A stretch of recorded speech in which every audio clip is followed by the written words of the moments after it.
حضرت ابو الحسن رحمتullah تعالیٰ علیہ حضرت معاذ ابن جبل رضی اللہ تعالیٰ عنہ کے پاس بیٹھا کرتے تھے۔ فرماتے ہیں ان سے جو پیار بڑھا تو پھر میرا مصلی سے بھی بڑھ گیا۔ تابعی ہیں، فرماتے ہیں صحابی رسول سے محبت ہوئی تو ذکر سے بھی ہو گئی، پھر درود شریف سے بھی ہو گئی، محبت ان سے بڑھی تو پھر اللہ نے مسجد کا پیار بھی بڑھا دیا۔ آپ فرماتے ہیں کہ میری ہر وقت طبیعت چاہتی تھی کہ بس اللہ اللہ کروں، بس اللہ اللہ کروں، بس نہ میں ذرا تھوڑی جان چھڑاؤں لوگوں سے، کو 10 منٹ ملے تو میں کچھ 4 نفل پڑھ لوں، میں تھوڑا سا نہ بچوں لوگوں سے، اور مجھے تسبیح ملے تو میں نہ کچھ 400-500 دفعہ استغفار پڑھوں، سبحان اللہ الحمدللہ اللہ اکبر لا حول ولا قوت الا باللہ، میں نہ تسبیحات پڑھوں۔ فرماتے ہیں کہ بچے تھے گھر میں 6-7، غربت تھی، کام ملتا کوئی نہیں تھا، اور میں کام چور نہیں تھا، کام ڈھونڈتا تھا، پر اللہ کی قدرت کے کام نہیں ملتا تھا۔ فرماتے ہیں کہ میں نے ایک دن اپنی اہلیہ سے کہا کہ آج میں پھر جاتا ہوں کام ڈھونڈنے، تو میری بیوی بڑی فرما بردار تھی، پر اس دن نہ غربت کے ہاتھوں تنگ آ کے کہنے لگی آج نانا کوئی تو چیز لے کے آیا، تو مجھ سے بچوں کی بھوک نہیں دیکھی جاتی، یہ سب روگاں دا روگ محمد جس دا نام غریبی، کنڈ بلا کے لنگ جاندے نہیں دوست یار قریبی، آج نہ کچھ لے کے آیا تو میں بچے لے کے میکے چلی جاؤں گی۔ شیخ فرماتے ہیں کہ میں بڑا پریشان گھر سے نکلا، پر میں نے صبح سے لے کے زور تک کام ڈھونڈا، کام ملا کوئی نہیں، تو میرے دل میں خیال آیا چلو کام نہیں ملتا تو اللہ اللہ تو کرے نا، چلو بندوں کی مزدوری نہیں ملتی تو رب کریم کی عبادت ہی کرتے ہیں۔ فرماتے ہیں کہ میں نے نا فرات کے پانی سے وضو کیا، نہر کے، شدید دھوپ تھی، ساتھ ریت تھی اور ریت تپ رہی تھی، میں نے اپنا رومال وہیں مصلی کے طور پر بچھا لیا، اور فرماتے ہیں کہ زور سے لے کر عصر تک نماز پڑھی، دھوپ بھی پورے زور پہ، پر میرے سجدے کا ذوق بھی پورے زور پہ۔ فرماتے ہیں سورج بھی چمک رہا ہے اور رب کی عبادت کا ذوق بھی پورے زور پہ، میں سجدہ کروں تو پھر میرا اٹھانے کو جی نہ چاہے۔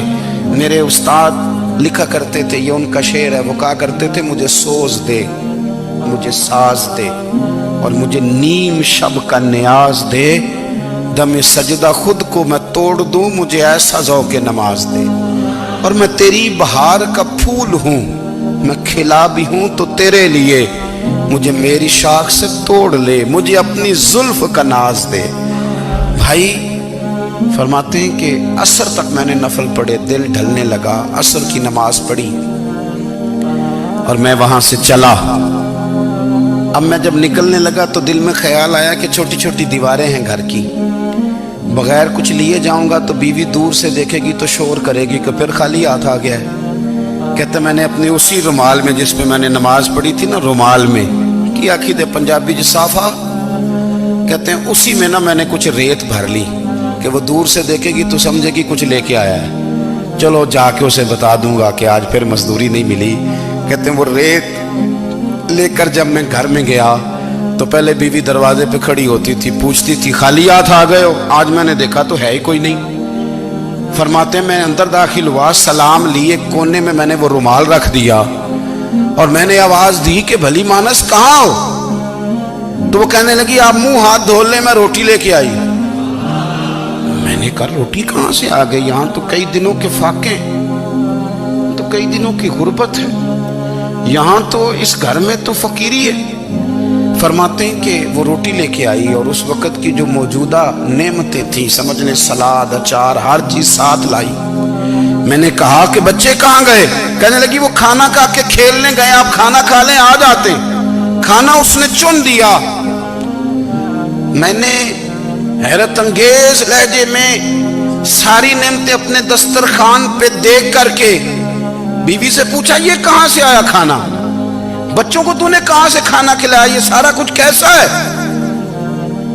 کہنے لگی پتہ نہیں آج آپ کس کریم کی مزدوری کرنے چلے گئے تھے، پتہ نہیں کس کریم کی، میرے گھر میں تو اتنی نعمتیں آئی ہیں کہ مجھ سے سنبھالی نہیں جا رہی، اتنا اناج ہے، اتنا گندم ہے، کس کریم کے دروازے آج چلے گئے تھے؟ یہ کہتے کہتے وہ اٹھی اور اٹھ کر کے کہنے لگی پہلے بڑا کچھ آیا تھا، اب کیا لے آئے ہو؟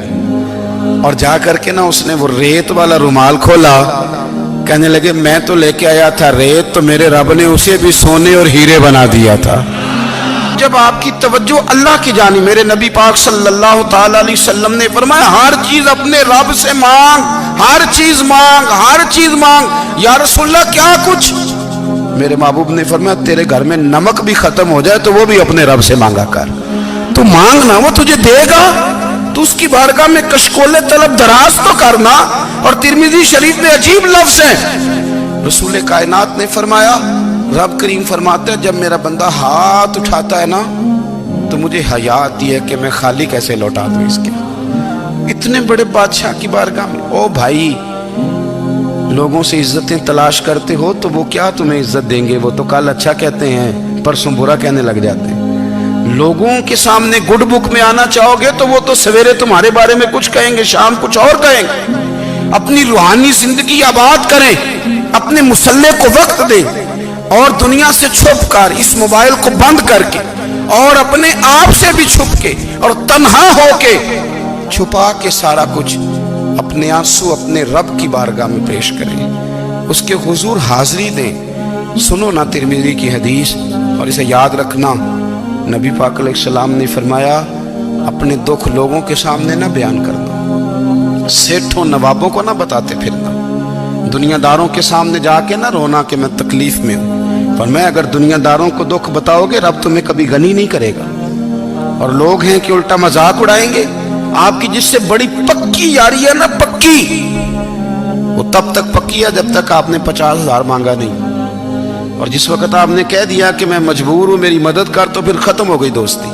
لوگوں کی تعلقات آپ کے ساتھ تب تک ہیں جب تک آپ ان سے کوئی ضرورت وابستہ نہیں کرتے. کریم محبوب فرمانے لگے بندوں کے سامنے دکھ نہ بیان کرنا, اللہ تجھے کبھی غنی نہیں کرے گا.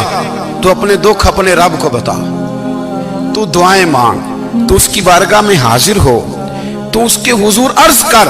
فرمایا اپنے دکھ اپنے رب کو بتا, وہ جلدی کرے یا دیر سے کرے تجھے ساری دنیا سے بے نیاز کر دے گا, تجھے کسی کا محتاج نہیں رہنے دے.